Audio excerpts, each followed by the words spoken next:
নমস্কার, ইন্ডিয়ান মঙ্কস পেজে আপনাদের সবাইকে স্বাগত। আজকে একটি ছোট বিষয় নিয়ে আলোচনা, কিন্তু খুব গুরুত্বপূর্ণ একটি বিষয় নিয়ে আলোচনা। বেলুড় মঠের শ্রীরামকৃষ্ণ মন্দির, যেটি বেলুড় মঠের গঙ্গার পার আসল নয়, বেলুড় মঠে সব থেকে মূল্যবান, সব থেকে ইম্পর্টেন্ট জায়গা সেটি ঠাকুর ঘর। ঠাকুরের যেখানে প্রতিকৃতি রাখা, যেখানে ঠাকুরের মূর্তি রাখা, যেই মূর্তির নিচে আত্মারামের কৌটো রাখা। আত্মারামের কৌটোর গল্পটা আমি জানি না আপনারা সবাই জানেন কিনা, আমি কিছুক্ষণ পরে আসছি ওটাতে। কাইন্ডলি যদি তার মধ্যে আপনারা একটু আমাকে কনফার্ম করেন যে আমার ভয়েস ঠিকঠাক আসছে কিনা এবং ছবি মানে দেখা ঠিকঠাক যাচ্ছে কিনা, তাহলে আমার পক্ষে একটু সুবিধা হয়। রাকিবুল হাসান, প্রণাম সবাইকে, আমার প্রণাম। আজকে সাধারণত এই আলোচনা হয় না। অপু নমস্কার, অপু চন্দ্র বর্মন। আজকে সাধারণত আলোচনার দিন যোগা বাশিষ্ঠ সার, কিন্তু সোমবার দিন আমার নিজেরই বিভিন্ন অসুবিধার কারণে আমি পারিনি এই বিষয়টা নিয়ে আলোচনা করতে। আগেও এরকম হয়েছে যে আলোচনা হয়নি, কিন্তু সুদীপ বাবু নমস্কার, শ্যামা শঙ্কর চ্যাটার্জি প্রণাম, সবাইকে প্রণাম। আগে এরকম হয়েছে যে একটা দিন পেরিয়ে গেছে, আবার পরের সপ্তাহে আলোচনাটা করেছি।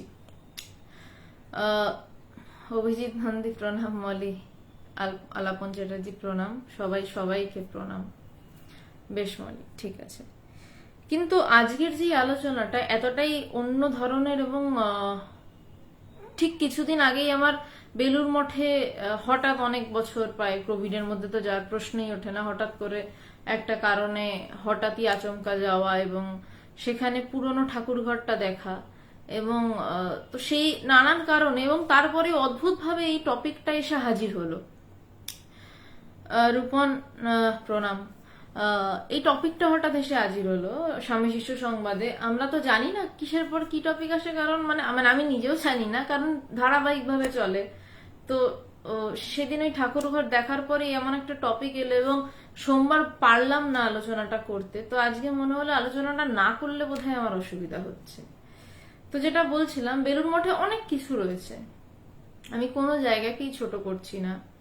গঙ্গার পার আছে, স্বামীজির নিজের ঘর আছে, ব্রহ্মানন্দজির মন্দির আছে, যেখানে ঠাকুরের সমস্ত পার্শ্বদের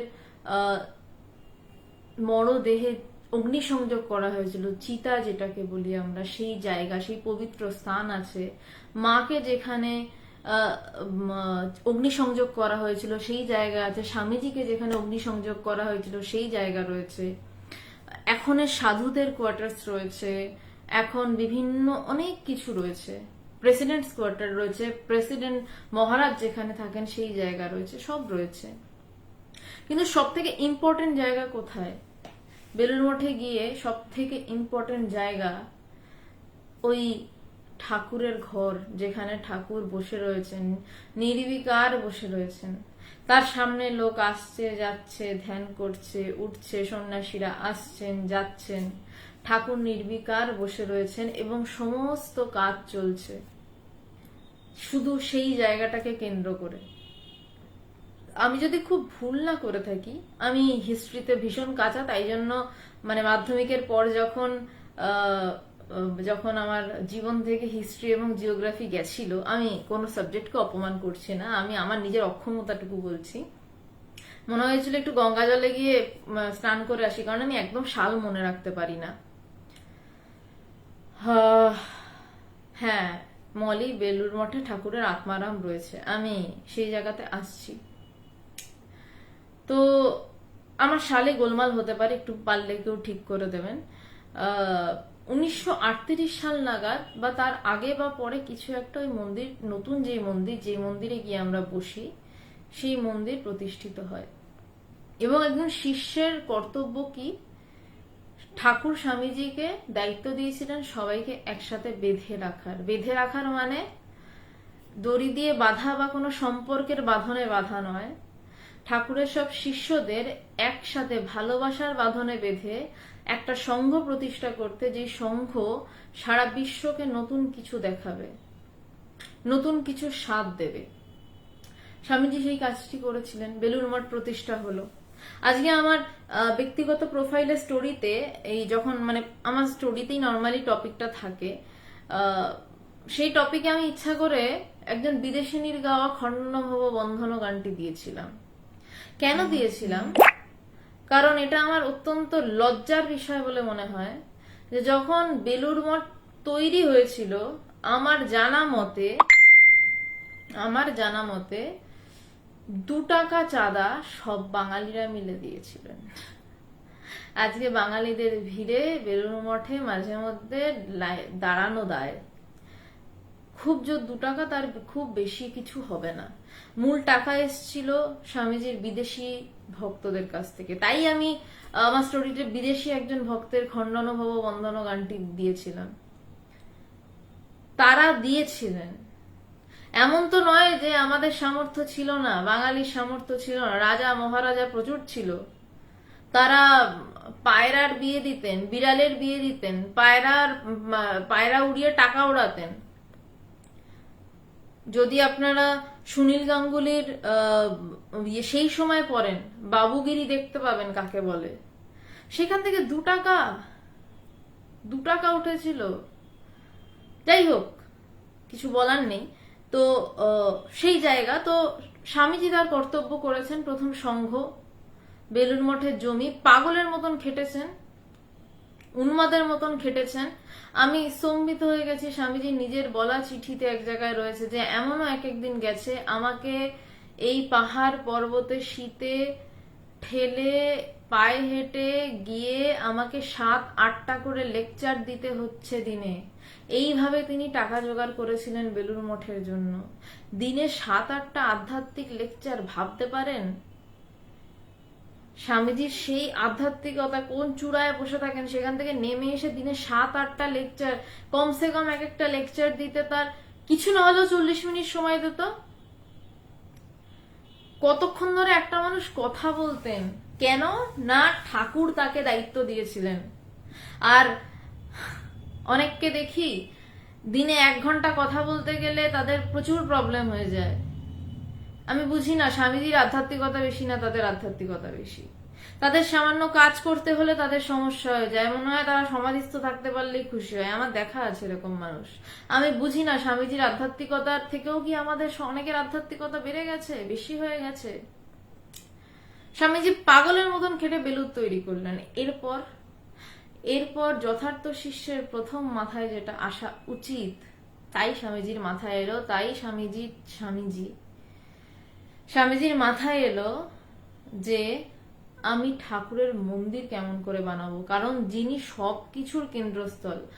একটা জিনিস ভালো করে ভেবে দেখুন, ঠাকুর দেহে নেই, সবাই ঠাকুর স্বামীজিকেই প্রেস করে গেছেন। যদি বলতে পারেন দ্য ব্লু হোয়াইট বয় স্বামীজি ঠাকুরের কাছে, ঠাকুর তার মধ্যে শক্তি সঞ্চারণ করলেন।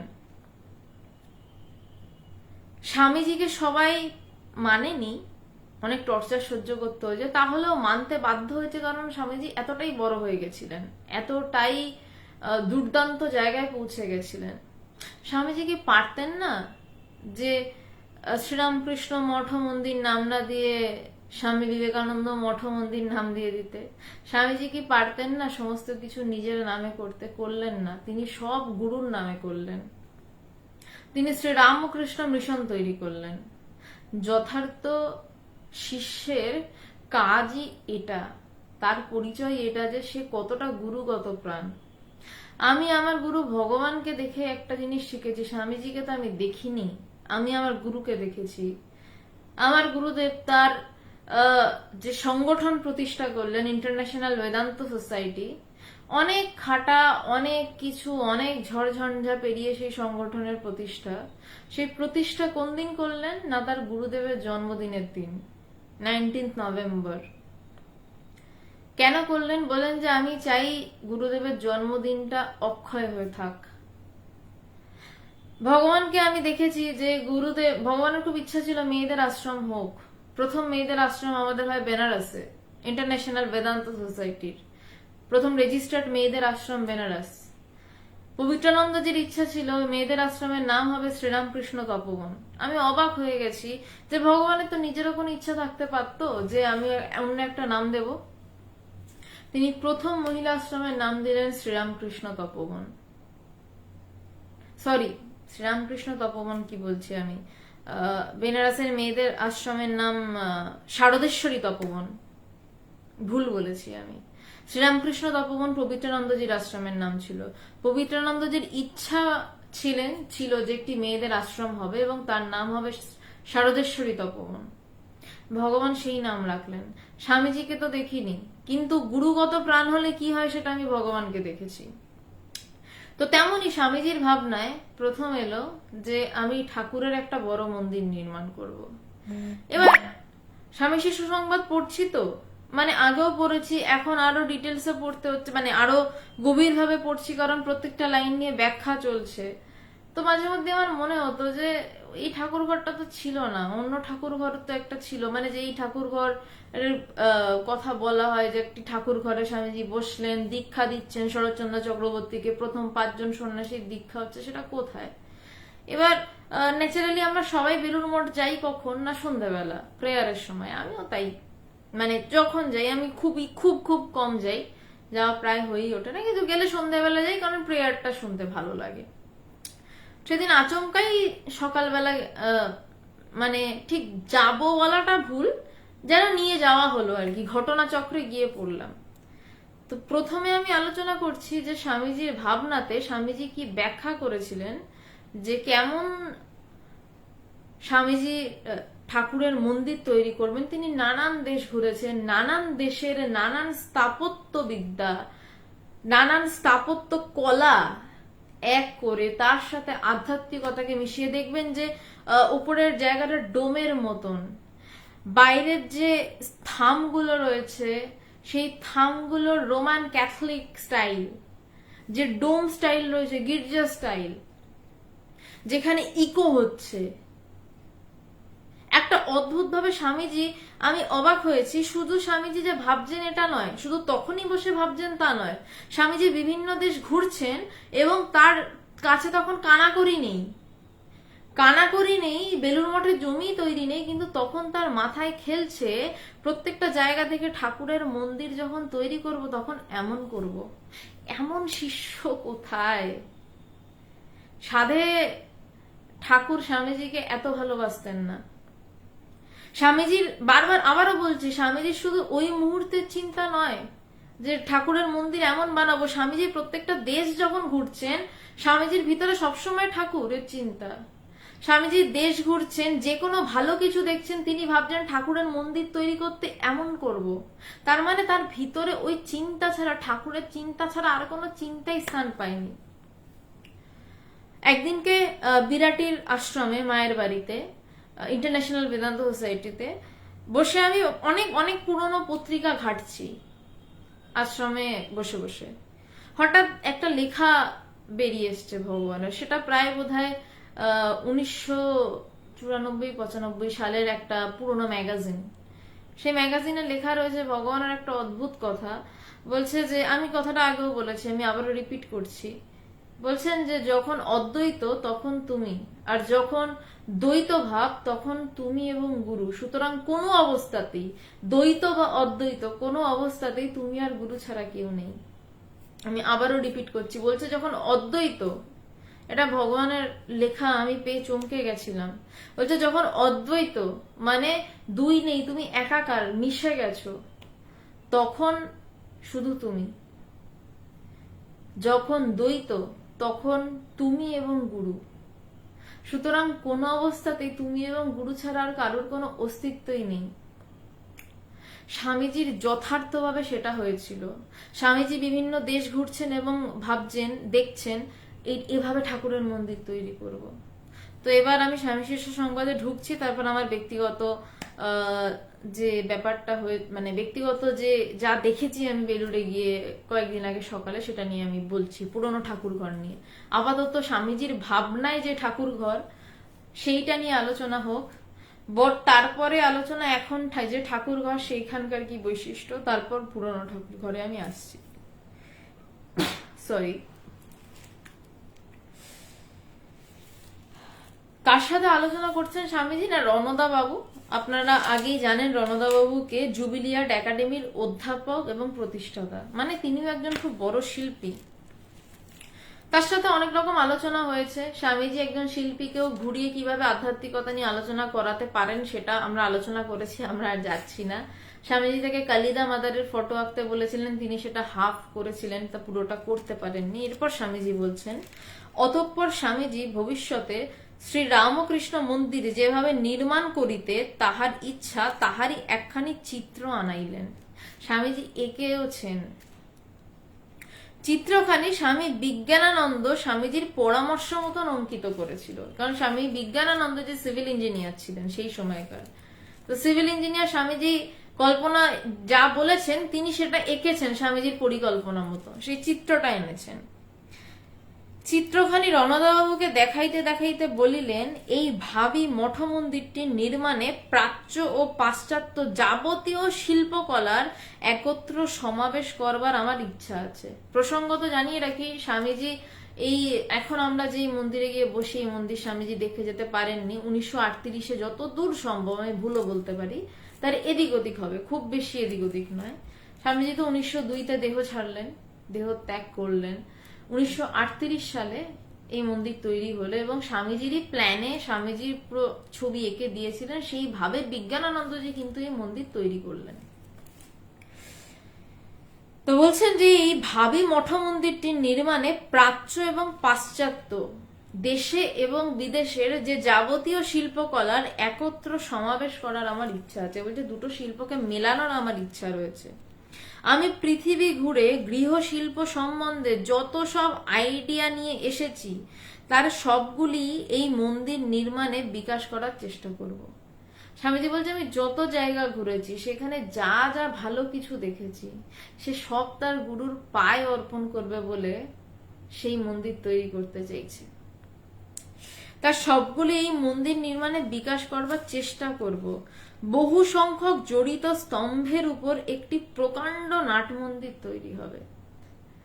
যে বহু সংখ্যক জড়িত স্তম্ভের উপর, আশা করি বলার সাথে সাথে আপনারা যারা বেলুড় মঠ দর্শন করেছেন তাদের চোখের সামনে চিত্রটা হয়তো ভাসছে। সে একভাবেই তৈরি হয়েছে যেভাবে বলেছিলেন স্বামীজি। বলছে এই যে জড়িত স্তম্ভ, এই স্তম্ভগুলো কিন্তু রোমান একটা স্কাল্পচার, সেইখান থেকে স্বামীজি স্তম্ভের আইডিয়াটা এনেছিলেন। এবং এইটার বিষয়ে আপনারা বিশদে জানতে পারেন, বেলুড় মঠ নিয়ে একটি ডকুমেন্টারি আছে ইউটিউবে, আপনারা দেখতে পাবেন। ওখানে বেলুড় মঠের প্রত্যেকটা স্ট্রাকচারের কোথা থেকে কি স্বামীজি এনেছেন সেইগুলোর দেওয়া রয়েছে।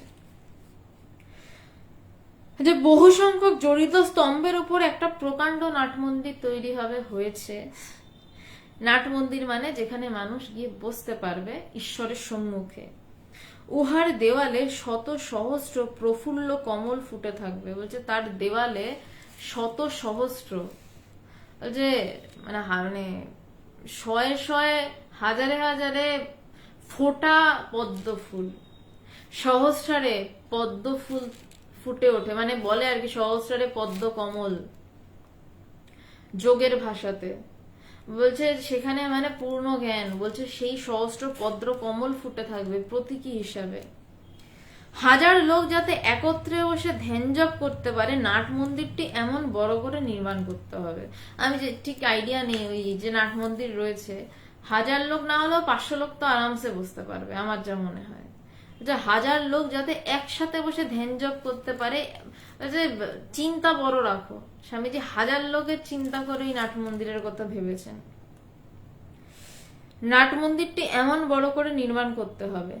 আর শ্রীরামকৃষ্ণ মন্দির ও নাট মন্দিরটি এমন ভাবে একত্র গড়ে তুলতে হবে যে দূর থেকে দেখলে ঠিক ওঙ্কার বলে ধারণা হবে। আপনারা দেখবেন যে পিছন দিকে একটা রয়েছে, মানে সেটা ঠাকুরের মন্দিরের উঁচু এবং মিডিলে নাট মন্দির, দূর থেকে দেখা গেলে দুটো একসাথে দেখা যায়। কিন্তু বলছে সেটা এমন ভাবে তৈরি করতে হবে যাতে সেইটা দেখলে ওমকার ওমকার, অ উ ম, ওম সম্পর্কে একটু সামান্য বলছি, বেশি বলবো না, বিষয় অন্যদিকে চলে যাবে। ওম হচ্ছে ওম, অ উ ম, মুন্ডক উপনিষদে এটার বিশদ ব্যাখ্যা রয়েছে। বলছে অ উ ম জাগ্রত, স্বপ্ন, সুষুপ্তি, এবং উপরে একটি চন্দ্রবিন্দু থাকে। এই অ উ ম এই তিনটে শব্দ জাগ্রত, স্বপ্ন, সুষুপ্তি তিন অবস্থার পরিচায়ক, এবং তার পারে তুরীয় অবস্থা মানে চন্দ্রবিন্দু, ওমকার। বলছে সেইটা দেখলে যেন ওমকার মনে হয়। নাম কি মিলিয়ে ওমকার হবে না, ঠাকুরের মন্দির এবং নাট মন্দির যারা ধ্যান জপ করছে, ভক্ত ভগবান মিলিয়ে যেন ওমকার হয়। স্বামীজির ভাবনাগুলো কি দুর্ধর্ষ, বলছে ভক্ত ভগবান মিলিয়ে যেন ওমকার হয়। মন্দির মধ্যে একটি রাজহংসের উপর ঠাকুরের মূর্তি থাকবে। রাজহংস মানে সে পরমহংস, যে শুধু বসে রয়েছে, নির্বিকার বসে রয়েছে। সেই রাজহংসের মধ্যে ঠাকুরের মূর্তি থাকবে। দৌড়ে দুদিকে দুটি ছবি এইভাবে থাকবে, একটি সিংহ এবং একটি মেষ বন্ধুভাবে উভয়ের গা চাটছে। বলছে দৌড়ে মানে দরজার দুদিকে দুটি ছবি এমন ভাবে থাকবে, একটা সিংহ মানে সে প্রবল প্রতাপশালী, আর একটা মেষ মানে মোষ। দুজনের কাজ কি, মোষ সিংহকে দেখলে পালাবে, আর সিংহের কাজ কি, মোষের দেখলে ঘাড় মোটকে খেয়ে নেবে, এটাই তো কাজ। কিন্তু বলছে এমন থাকবে যে তারা দুজন দুজনকে ভালোবেসে তারা আদর করছে, দুজন দুজনকে গা চাটছে। কিভাবে পশুরা আদর করে, চেটে চেটে আদর করে। একটা কুকুর তার ভালোবাসা তার প্রভুকে কিভাবে দেখায়, তার সে প্রভুকে মানে সে আদর করে পাগল করে দিচ্ছে, চাটছে। বলছে এমন ভালোবাসা হবে। বলছে একটি সিংহ এবং একটি মেষ বন্ধুভাবে উভয়ের গা চাটছে, অর্থাৎ মহাশক্তি ও মহানম্রতা যেন প্রেমে একত্র সম্মিলিত হয়েছে। শুধু যদি আমার মহাশক্তি থাকে তাহলে আমি অহংকারী হয়ে যাব, কিন্তু তার সাথে যদি আমার মহানম্রতা থাকে তাহলেই কিন্তু আসল ঠিক ঠিক ব্রহ্মজ্ঞানী তৈরি। তার জ্ঞান পাকা হয়েছে, তখন তার মহাশক্তি আছে কিন্তু তার কোনো অহংকার নেই, তার সাথে তার মহানম্রতা রয়েছে, এবং কোনোটাই দিখাওয়া নয়। বলে না দিখাওয়া, দেখাচ্ছে না, বলছে দেখানো নয়। তার মহাশক্তিটাও যেমন সত্য, তার মহানম্রতাটাও তেমন সত্য। হচ্ছে অর্থাৎ মহাশক্তি ও মহানম্রতা যেন প্রেমে একত্র সম্মিলিত হয়েছে। মনে এইসব আইডিয়া রয়েছে, এখন জীবনে কুলোয় তো কার্যে পরিণত করে যাব, নতুবা ভাবি জেনারেশন ওইগুলি ক্রমে কার্যে পরিণত করে তো করবে। আমার মনে হয় ঠাকুর এসেছিলেন দেশের সকল প্রকার বিদ্যা ও ভাবের ভেতরেই প্রাণ সঞ্চার করতে। সেজন্য ধর্ম, কর্ম, বিদ্যা, জ্ঞান, ভক্তি সমস্ত ভাবের ভেতরেই প্রাণ সঞ্চার করতে হবে। এই যে জায়গাটা না, এই জায়গাটা ধরতে পারলে অনেক কিছু হয়ে যায়। যে মহাশক্তি, মহানম্রতা, এই দুটো যখন একত্র মিলন হয় কারোর মধ্যে, তখনই আসল খেলা শুরু হয়। বলছে তোমার প্রচন্ড শক্তি, লাফালাফি করবে, বলছে তার সাথে মহানম্রতা, দুটোই কিন্তু মহা শব্দটা আছে, যে মহাশক্তি, মহানম্রতা, নম্রতা। সিংহ মহাশক্তিমান, মেষ বলছে সিংহের সামনে তো মহানম্র। একটা খুব সুন্দর মেসেজ হোয়াটসঅ্যাপে আসে না, সার্কুলেট হয়ে একটা মেসেজ পেয়েছিলাম। বলছে একজন সন্ন্যাসীকে জিজ্ঞাসা করেছে যে আমি কি করে বড় হব। সন্ন্যাসী কোনো উত্তর দেয়নি, সেই সন্ন্যাসী হেসেছে এবং মাথা নামিয়েছে। আমি আবারও মেসেজটা বলছি। বলছে যে একজন সন্ন্যাসীকে একজন মানুষ এসে জিজ্ঞাসা করছে আমি কি করে বড় হব। সন্ন্যাসী হেসে শুধু মাথাটা নিচে নামালেন। যে the monk smiled and bowed down. বলছে যদি বড় হতে হয়, সেই শক্তি যদি তোমার হতে হয়, তাহলে শান্ত হয়ে হেসে মাথা নামাতে শেখো। মাথা না নামালে কখনো মাথা উঁচু হয় না। আমি মাথা উঁচু করব, মাথা উঁচু করব, মাথা উঁচু করবো, এভাবে মাথা উঁচু হয় না। মাথা নামালেই যথার্থ মাথা উঁচু হয়। তিনি উঁচু করিয়ে দেন। তার জন্য আমার মাথা উঁচু করার দরকার পড়ে না। তাই জন্যই মহাশক্তি এবং মহানম্রতার একত্র সমাবেশ প্রয়োজন। শুধু মহানম্র হলে হবে না, শুধু মহাশক্তি হলেও হবে না। তো স্বামীজি বলছেন যে আমার এইরকম চিন্তা ভাবনা রয়েছে, যদি পারি তো এই জীবনে করবো, নয়তো ভাবি প্রজন্ম করবে, তো করেছে, দেখাই যাচ্ছে। তো বলছেন যে সেই জন্য ধর্ম, কর্ম, জ্ঞান, বিদ্যা, ভক্তি কোনো কিছুকে ছাড়ছেন না। বলছে ঠাকুর এসেছিলেন কেন? ধর্ম, আমরা ভাবি ধর্ম করলে কর্ম টর্ম সব যাবে, যে না, ধর্ম, কর্ম, আবার ভক্তি থাকলে আমরা ভাবি জ্ঞান চুলোয় গেল, আবার জ্ঞান থাকলে ভাবি ভক্তি চুলোয় গেল, কিন্তু তা নয়। বলছে সবকিছু একসাথে হতে পারে, ধর্ম হতে পারে, কর্ম হতে পারে, জ্ঞান, বিদ্যা, ভক্তি একসাথে হতে পারে, সমস্তই যাতে এই মঠ কেন্দ্র থেকে জগতে ছড়িয়ে পড়ে, এমন ভাবে ঠাকুরের এই মঠটি গড়ে তুলতে হবে। এই বিষয়ে আপনারা আমার সহায় হন। কারণ রণদা বাবুকে বলছেন, তিনি জুবিলি আর্ট সেন্টারের মেন, যে আপনারা আমার সহায় হন এই কাজে। আমি গেছিলাম, যেটা বলছিলাম, আচমকাই সকালবেলা যাওয়া হয়েছিল, তো দেখে গর্ব হলো যে সারা পৃথিবীতে তো বেলুর মঠের বিভিন্ন শাখা ছড়িয়ে রয়েছে। তো বেলুর মঠের মেন অফিসটা দেখিয়ে মাকে বলছিলাম, মা খুব একটা ধর্মকর্মে বিশ্বাসী নয়, যাই হোক, মানে বিশ্বাসী নয় তা নয়, মানে খুব একটা যে পছন্দ করেন তাও নয়। তো মাকে বলছিলাম, দেখেছো একটা বাঙালি কি করতে পারে? এইখান থেকে গোটা ইন্টারন্যাশনাল সমস্ত কিছু কন্ট্রোল ডাউন হচ্ছে। কোন আশ্রমে কি হবে, নেদারল্যান্ডসে বলো, লন্ডনে বলো, কোথায় কি হবে, সব কন্ট্রোল হচ্ছে এই জায়গাটা থেকে। তো বাঙালি শুধু চোর ছাচর নয়, বাঙালি শুধু চুরি করেনি, বাঙালি রাসবিহারী বসুও ছিলেন, বাঙালি নেতাজিও ছিলেন, বাঙালি ঠাকুরও ছিলেন, বাঙালি স্বামীজিও ছিলেন, বাঙালি আমার গুরুও আছেন। তো শুধু বাঙালির সব শেষ হয়ে গেছে বললে বলাটা বড়ই মুশকিল, বড়ই ভুল। আর যারা আমরা বলছি না, আমি একটু অন্য কথায় যাচ্ছি, যেতে হয়, কারণ সবকিছুর মধ্যেই তো থাকি। আমরাই যে বলি না যে বাঙালি শেষ হয়ে গেছে, আরে আমরা কেন বলি বাঙালি শেষ হয়ে গেছে? আমরা নিজেরা হই না। আমাদের মধ্যে থেকেই তো নেতাজি সুভাষচন্দ্র বোস ছিল, যেই লোকটা না থাকলে দেশ স্বাধীনই হতো না। আমাদের মধ্যে থেকেই তো বিবেকানন্দ বেরিয়ে এসেছিল, যে না থাকলে হয়তো অদ্বৈত বেদান্ত শঙ্করাচার্যের পর চাপাই পড়ে যেত। তো আমরাই যখন গীত গাই বাঙালি চোর, বাঙালির আর কিছু নেই, আরে আমরাই তৈরি হই। আমরা আমরা কেউ বলবো আমাদের বয়স হয়ে গেছে, কেউ বলবো আহা আমার কম বয়স, আমার কি হবে না। আরে কম বয়স বলে ধর্ম করলে যে তোমার অন্য কোনো অসুবিধা হবে তা তো নয়, তোমার বিয়ে আটকাবে না এটা গ্যারান্টি। ধর্ম করলে বিয়ে ফিয়ে কিছু আটকাচ্ছে না।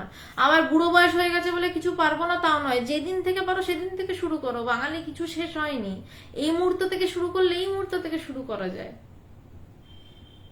সুতরাং বাঙালির রক্তে যদি এটা থাকতে পারে, বাঙালি শুধু চোর নয়, কয়েক পার্সেন্ট চোর হতে পারে, কয়েক পার্সেন্ট ডাকাত হতে পারে, কিন্তু বেশিরভাগটাই রক্তে কিন্তু আমাদের এইটা রয়েছে। আমাদের রক্তে কিন্তু আধ্যাত্মিকতা রয়েছে। শুধু আধ্যাত্মিকতা রয়েছে বললে ভুল, আমাদের রক্তে বিপ্লব রয়েছে। বাঙালি না জাগলে দেশ স্বাধীনই হতো না। আমাদের রক্তে প্রথম ক্ষুদিরাম বোস রয়েছে, যে প্রথম ফাঁসির দড়িটা গিয়ে গলায় পরে নিয়েছিল। এত বড় নিঃস্বার্থপরতা রয়েছে। আর শুধু আমরা বলে বলে বেশ নিজের গা থেকে দায় ঝেড়ে দিই যে বাঙালির দ্বারা কিচ্ছু হবে না, বাঙালি ওই, বাঙালি সেই। আগে আঙুলটা নিজের দিকে ঘোরানো দরকার আমার মনে হয় আমাদের। তারপর নয় আঙুলটা যারা কয়লা চুরি করছে, পাথর চুরি করছে, এই চুরি করছে, সেই চুরি করছে, তাদের দিকে ঘোরাবো। আগে নিজেদের দিকে ঘোরাই, তারপর নয় অন্যদিকে ঘোরাবো। সোসাইটি চেঞ্জ করার দরকার নেই, নিজেকে তো অ্যাটলিস্ট বদলাতেই পারি আমরা। কারণ আমাদের রক্তটা কিন্তু তাদের রক্ত, আমাদের রক্তটা কোনো উল্টাপাল্টা রক্ত নয়। যাই হোক, একটু অন্য টপিকে চলে গেছিলাম। তো বলছে যে রণদা বাবু ও উপস্থিত সন্ন্যাসী ও ব্রহ্মচারীগণ স্বামীজির কথাগুলি শুনিয়া অবাক হইয়া বসিয়া রইলেন। কারণ স্বামীজি প্রথমে এটা দেখালেন, তো অবাক হয়ে বসে রইলেন। বলছে যাহার মহৎ উদার মন সকল বিষয়ে সকল প্রকার মহান ভাবরাশির অদৃষ্টপূর্বক ক্রীড়াভূমি ছিল, সেই মহত্বের কথা ভাবিয়া সকলে একটা অব্যক্তভাবে পূর্ণ হইয়া স্তম্ভীভূত হইয়া রইলেন, কারোর মাথাতেও তো এটা আসেনি। বলছে যে মৌসুমীদি, আমি সমস্ত প্রশ্ন শেষে আসছি। হ্যাঁ মৌসুমীদি, একটু আমি শেষে আসছি সমস্ত প্রশ্নে। যার যা প্রশ্ন আমি সব শেষে আমি ওয়েট করব, যার যা প্রশ্ন আছে একটু জমিয়ে রাখুন, আমি শেষে সব প্রশ্নে আসছি। যে রণদাবাবু উপস্থিত সন্ন্যাসী ও ব্রহ্মচারীগণ স্বামীজির কথাগুলি শুনিয়া অবাক হইয়া বসিয়া রইলেন। যাহার মহৎ উদার মন, স্বামীজির শুধু ব্রেন ছিল না, স্বামীজির একটা বড় মন ছিল। ব্রেন থাকতে হয়, তীক্ষ্ণ বুদ্ধি থাকতে হয়, তার সাথে বড় এক হৃদয় থাকতে হয়, নইলে মুশকিল। শুধু হৃদয় থাকলে আমি ডাইরেকশনে ভুল করে ফেলবো, কাজে ভুল করে ফেলবো। শুধু ব্রেন থাকলে আমি লোকের পিছনে কাঠি করব, লোককে কি করে দাবিয়ে তার ঘাড়ে পা দিয়ে ওঠা যায় সেই চেষ্টা করব। তাই জন্য যদি উদার মন হয়, আমি সবাইকে বড় করতে চাইবো। যদি আমার মাথায় বুদ্ধি থাকে, আমি সেই সবাইকে বড় করার সাথে সাথে আমার উদার মনের সাথে কিভাবে বড় করা যায় সেটারও চেষ্টা করব। অ্যাসা চাষিরা চাষ করতেন, বৈজ্ঞানিকরা এসে কি করলেন না, কিভাবে চাষের ফলন আরো বাড়ানো যায় তার জন্য বিভিন্ন সার তৈরি করা শুরু করলেন। তো চাষটা যেমন হচ্ছিল, কিন্তু সারের ফলে চাষের ফলন আরো বাড়তে শুরু করে দিল। ঠিক তেমনি উদার মনের সাথে যদি সেই রকম বুদ্ধি থাকে, তাহলেই একটা ঠিকঠাক জিনিস তৈরি হয়। অল্পক্ষণ পরে স্বামীজি আবার বলিলেন, আপনি শিল্পবিদ্যার যথার্থ আলোচনা করেন বলি আজ এই সম্বন্ধে এত চর্চা হচ্ছে।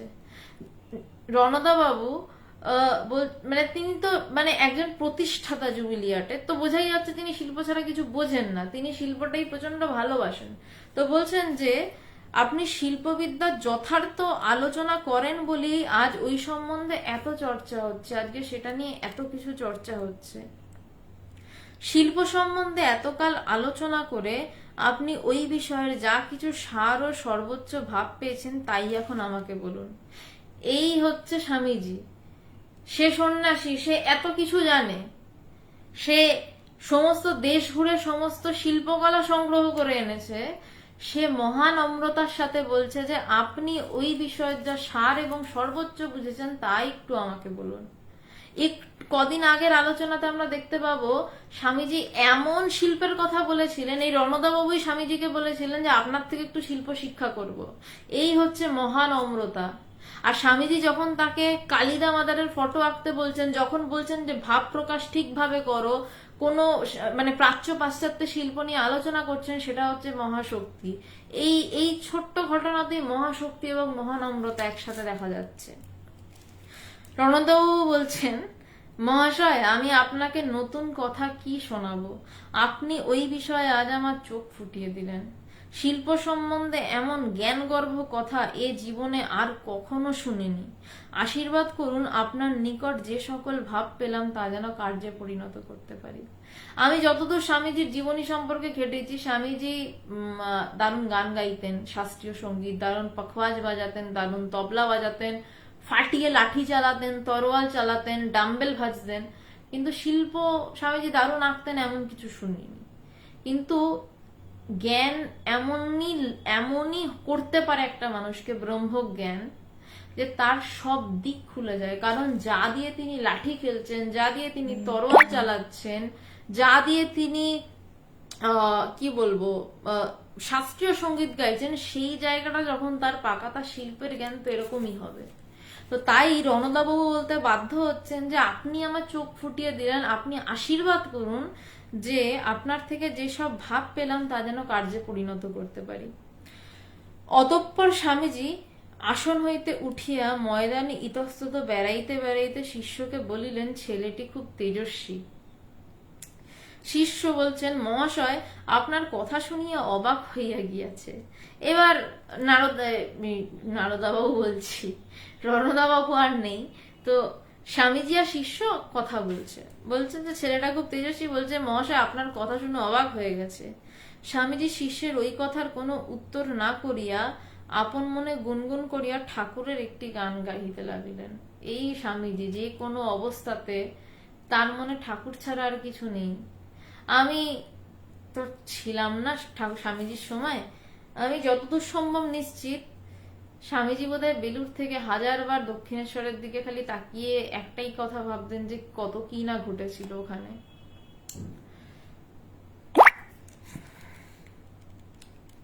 ঠাকুরের গান গাইতে লাগলেন, পরম ধন সে পরশমণি, আরো নানান রকম গান গাইছেন।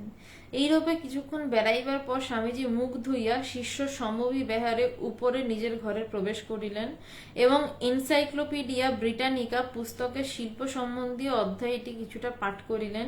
পাঠ সাঙ্গ হইলে পূর্ববঙ্গের কথা এবং উচ্চারণের ঢং লইয়া শিষ্যের সঙ্গে সাধারণভাবে ঠাট্টা তামাশা করতে লাগলেন। এত কিছুর পরে এনসাইক্লোপিডিয়া ব্রিটানিকা বইটা নিয়ে শিল্প সম্বন্ধে কিছু আবার পড়ছে, পড়ে আবার ঠাট্টা তামাশা করছে। কত বড় ব্রহ্মজ্ঞানী এবং নিরহংকারী হলে এটা করা যায়। নইলে বলবে আমার শিষ্যের সাথে ঠাট্টা তামাশা করবো, আমি গুরু ভাইদের সাথে করব, কিন্তু সে তার সাথে ঠাট্টা তামাশা করছে। এই তো গেল স্বামীজির ভাবনার মন্দিরের কথা। এখন আমরা যে মন্দিরটি দেখি সেটি স্বামী বিজ্ঞানানন্দজির তৈরি করা, স্বামীজির চিন্তা ভাবনার আদলেই তৈরি। এবং স্বামীজির ঠাকুরের যে বেদি রয়েছে, আমি শুনেছি, আমি দেখিনি কখনো, সেই বেদির নিচে রয়েছে আত্মারামের কৌটো। আমি জানি না আপনারা আত্মারামের কৌটো সম্পর্কে জানেন কিনা। জানেন কি একটু কমেন্ট করে জানালে ভালো হয়, তাহলে আমি শর্টে বলবো, আর যদি না জানেন তাহলে আমি একটু লং এ যাব, কারণ হিস্ট্রিটা একটু বেশ বড় হিস্ট্রি। একটু কমেন্ট করে জানালে ভালো হয়। আসল জায়গাটা আমরা স্বামী শিশু সংবাদের আজকে পেরিয়ে এসেছি, এরপর একটু গল্প হবে আর কি। 9:14 বাজে, একটু গল্প হবে, আপত্তি না থাকলে তাহলে একটু লম্বা গল্প হবে, আদারওয়াইজ ছোট গল্প হবে। ঠাকুরের যখন দেহত্যাগ হয় তখন দৈপায়ন রায়, তুমি জানো না? আচ্ছা বেশ।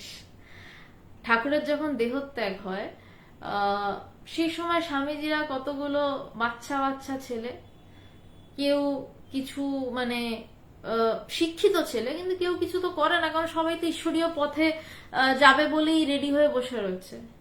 তখন এটা একটা কালো অধ্যায় বলা যায়। যেটা সত্য সেটাকে আমাকে সত্যের মতন বলতে, আমি সবকিছুকে মহান মানিয়ে বলতে পারবো না, আমার পক্ষে সম্ভব নয় সেটা।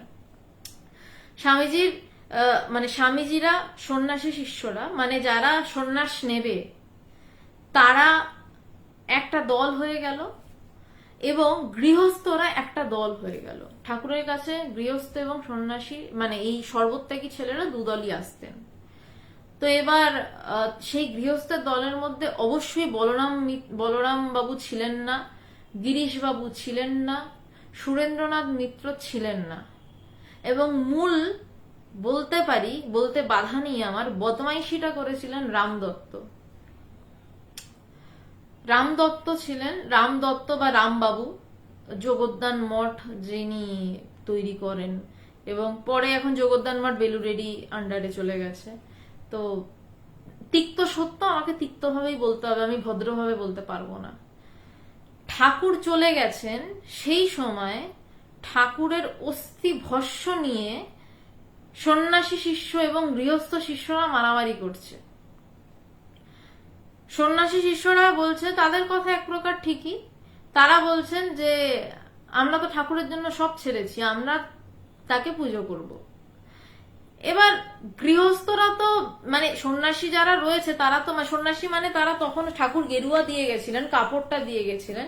এবার তারা তো বলছেই যে আমরা একটা মঠ করব বা আমরা একটা বাড়ি করব। সে অলরেডি তারা বরানগর মঠে, সেখানে তারা প্রচন্ড কষ্ট করছেন। মানে কি কষ্ট করছেন তার যদি সামান্য একটু বলি বুঝতে পারবেন। পরনের একটাই মানে পরার একটা লেংটি ছিল, সন্ন্যাসীদের কৌপিন বলা হয়, সবাই ছেলে কৌপিন পরে থাকতো।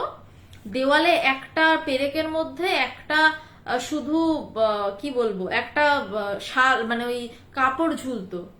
দুজন একসাথে বড়নগর মঠ থেকে বেরোতে পারতো না, কারণ গায়ে দেওয়ার কিছু ছিল না। একজন বেরোতে পারতো, সে গায়ে ওটা জড়িয়ে বেরোতো। এবং সেখানে তখন তারা চূড়ান্ত ধ্যান ধারণা সাধনা করছে। মানে বড়নগর মঠ এখন নতুন ভাবে তৈরি হয়েছে, কিন্তু সেখানে গেলে এখনো যেহেতু ওখানটা পুরো ধ্যান ধারণা সাধনার একদম সেন্টার ছিল, তখন সব ভুলে পাগলের মতন তারা সাধনা করেছে। আমার মনে হয় বেলুর মঠের থেকে ওখানে বেশি, বোধ হয় বেলুর মঠের থেকেও বেশি ওখানে, তারপর ইয়েতে কাশীপুর উদ্যানবাটিতে বেশি ভাইব্রেশন ফিল করা যায় ঠাকুরের ঘর বা ঠাকুরের ঘরের ওই কাছাকাছি গেলে। তারা বলছে যে আমরা ঠাকুরের অস্থি নিয়ে সাধনা করব। তো এবার গৃহস্থ তারা বড়, এরা ছোট বাচ্চা ছেলে, তারা শুরু করলো কি না অস্থি আমাদের কাছে থাকবে। আপনারা জাস্ট ভাবুন, যে মানুষটা চলে গেল, যে তাদের সর্বস্ব ছিল, গৃহস্থদের তো ভাই বাবা মা ভাই বোন বউ বাচ্চা সব রয়েছে, এই বাচ্চাগুলোর তো কেউ নেই, তারা তো ঠাকুর ছাড়া কেউ নেই। তো এটাও তো তারা বলতে পারতেন যে ঠিক আছে তোমরা তোমাদের কাছে কিছুটা রাখো, আমরা আমাদের কাছে কিছুটা রাখি, বা তোমার আমার হবে কেন? মানে ঠাকুরের শিষ্যরা যদি এরকম হয়, তা এরকম মনের অবস্থা হয়, তাহলে আমাদের সাধারণ মানুষের মনের অবস্থা কি ভয়ঙ্কর নোংরা হতে পারে ভেবে দেখুন একবার। তো রামবাবুরা মাসেল পাওয়ার আছে, টাকা আছে, পয়সা আছে, এদিকে স্বামীজিদের কিচ্ছু নেই, শুধু ঈশ্বর রয়েছে। তো এবার নরেন্দ্রনাথ দত্ত এই দুটো ঝামেলার মিডল ম্যান ছিলেন। তিনি কোনোভাবেই চাইছিলেন না যে এই ঝামেলাটা হোক, তিনি সমানে চেষ্টা করছিলেন গৃহস্থ সন্ন্যাসীদের ঝামেলা যাতে মেটানো যায়। দুই দলকেই বোঝাচ্ছিলেন, কারণ তিনি জানতেন যে একসাথে কাজ করতে হবে। আচ্ছা, আগে একবার আলোচনা করেছিলাম, অনেক আগে হবে হয়তো। যাই হোক, এই ঘটনাগুলো নতুন ভাবে আরো শুনে রাখা প্রয়োজন। তো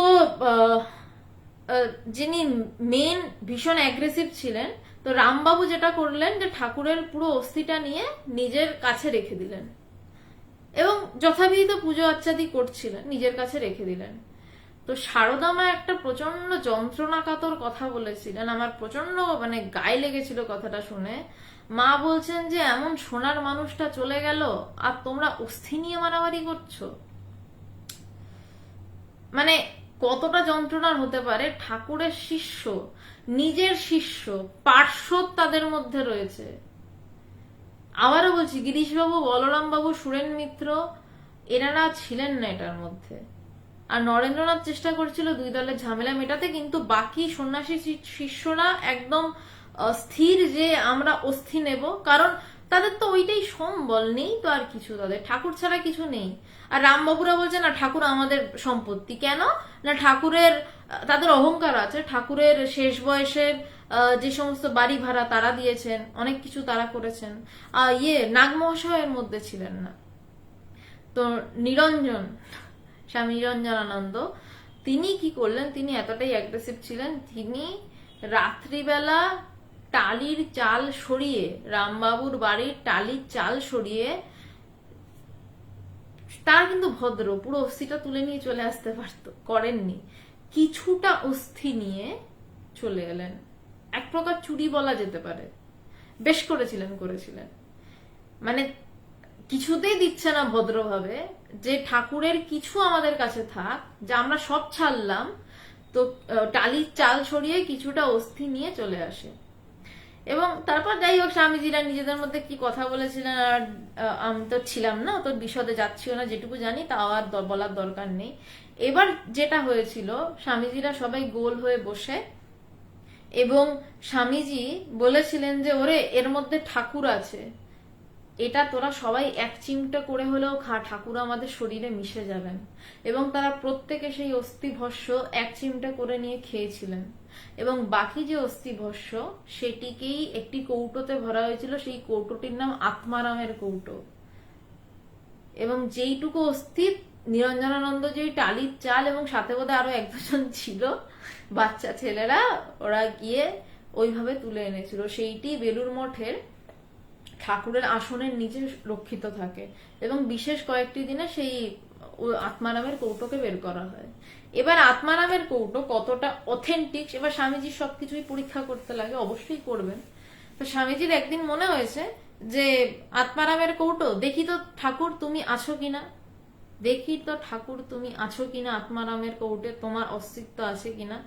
আচ্ছা, কেমন করে না, বলছে যে কোথাকার এক মহারাজ আসছেন শুনেছেন, বলছে ওই মহারাজকে তুমি বেলুড়ে আনতে পারো কিনা দেখি। কলকাতা থেকে বেলুড় অনেক দূর, তিনি কলকাতায় এসেছেন, বলছে বেলুড়ে আনতে পারো কিনা দেখি তুমি।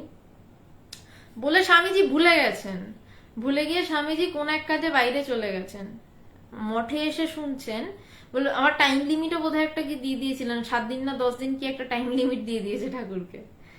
তো এসে শুনছে সেই মহারাজ স্বামীজির খোঁজে বেলুড়ে এসেছিলেন। বলছে ফেরার সময় গ্র্যান্ড ট্রাঙ্ক রোড দিয়ে ফিরছি, তো স্বামীজির এত নাম ডাক, তো স্বামীজিকে একটু দেখতে এসেছিলাম। সেদিন স্বামীজি বললেন যে না ঠাকুর তুমি আছো, এবং সেই আত্মারামের কৌটো আজও বড় জাগ্রত। সেই আত্মারামের কৌটোকে স্নান করানো হয় এবং বিশেষ দিনে বিশেষ দিনে সেই আত্মারামের কৌটোকে বের করা হয়। তো এই গেল বর্তমান মন্দিরের কথা। এবার স্বামী শিষ্য সংবাদ পড়তে পড়তে আমার বারবারই মনে হতো যে এটা তো পরে তৈরি হয়েছে, তাহলে আগের নিশ্চয়ই কোথাও একটা ঠাকুর ঘর। ছোট থেকে অনেকবার বেলুড় মঠ গেছি বাবা মার সাথে, অনেকবারই একাও গেছি। তো সেভাবে কোনোদিন আগের ঠাকুর ঘর খুঁজিনি, বা খুঁজলেও অতটাও ইগারলি খুঁজিনি বা খোঁজার চেষ্টা করিনি। তো সেদিন মানে আচমকা মানে যেন বেলুড় মঠ চলে গেলাম আর কি সকালবেলা। সাথে আমার মা ছিলেন, আরেকজন ছিলেন আমার এক দাদা।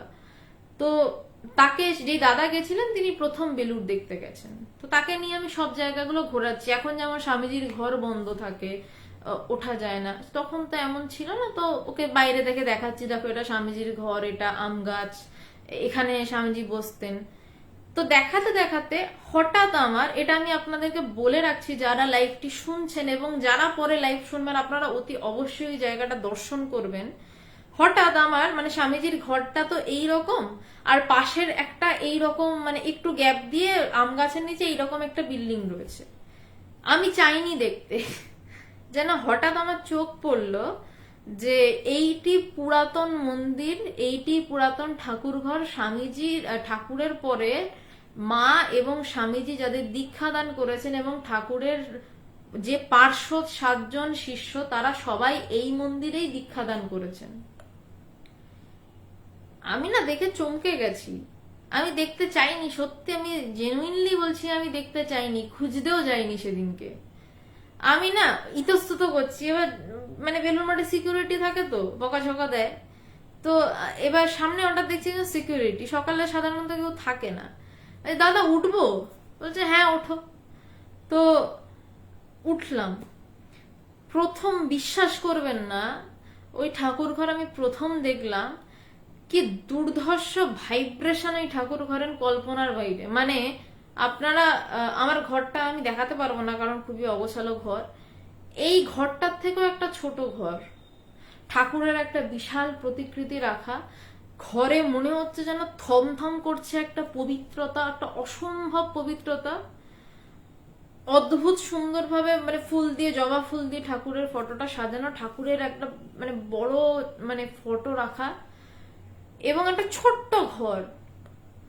এবং সেই ঘরের স্বামীজি দীক্ষা দিয়েছেন, শরৎচন্দ্র চক্রবর্তীকে যে দীক্ষার ঘটনা, মা দীক্ষা দিয়েছেন, ওই ঘরে সন্ন্যাস হয়েছে, স্বামীজিরা ওখানে ধ্যান ধারণা করেছেন। ওইখানে ওই ঘরে কাউকে দীক্ষা দেওয়ার আগে স্বামীজি ধ্যানে দেখতেন, ধ্যান করে বসতেন যে তার ইষ্টকে, সেখানে স্বামীজি শিক্ষা দিতেন, মা শিক্ষা দিতেন, মায়ের ধ্যান ধারণা রয়েছে। ওই ঘরের লেভেলই আলাদা, তুলনাই হয় না এখনকার মন্দিরের সাথে। আমি না জাস্ট ওই ঘরটা, যেহেতু লোকে বেশি জানে না, অতটা রেস্ট্রিকশন নেই, মানে এখনো কাজ দিয়ে ঢেকে দেওয়া হয়নি। লোক বাড়লে কি হবে জানি না, লোক বাড়ার আগে পারলে দেখে আসুন। আমি না জাস্ট ওই যে ইয়েটা থাকে, ওই ধরার জায়গাটা থাকে না, মানে ওই গ্রিল দেয়া, তো হঠাৎ না আমি আটকে গেছি গ্রিলটা ধরে। মানে মানে এমন একটা পরিবেশ, ওটা আমি বলে বোঝাতে পারবো না। কারণ যেই ঘরে এত কিছু হয়েছে, সেই ঘরের ওই রকম পরিবেশই হওয়ার কথা। মানে হঠাৎ করে আমাকে মা পিছন থেকে ডাকছে, এই চল, কিরে চল, হ্যাঁ হ্যাঁ চলো চলো চলো বলে নামতে গিয়ে সিঁড়ি ভুল করে অন্য দিক দিয়ে নেমে যাচ্ছি। মানে এতটাই হাই ভাইব্রেশন ওই ঘরে এখনো কাজ করছে। 1938 সালের আগে, মানে ধরুন 1902 সালেরও আগে ওখানে এত ধ্যান জপ হয়েছে, স্বামীজির দেহত্যাগেরও আগে ধরলাম, কিন্তু সেই ঘরের এখনো এমন অবস্থা। ধ্যান জপ যদি ঠিকঠাক হয়, সেই জায়গায় গেলে টের পাওয়া যায় আসলে সেই জায়গা কি জায়গা।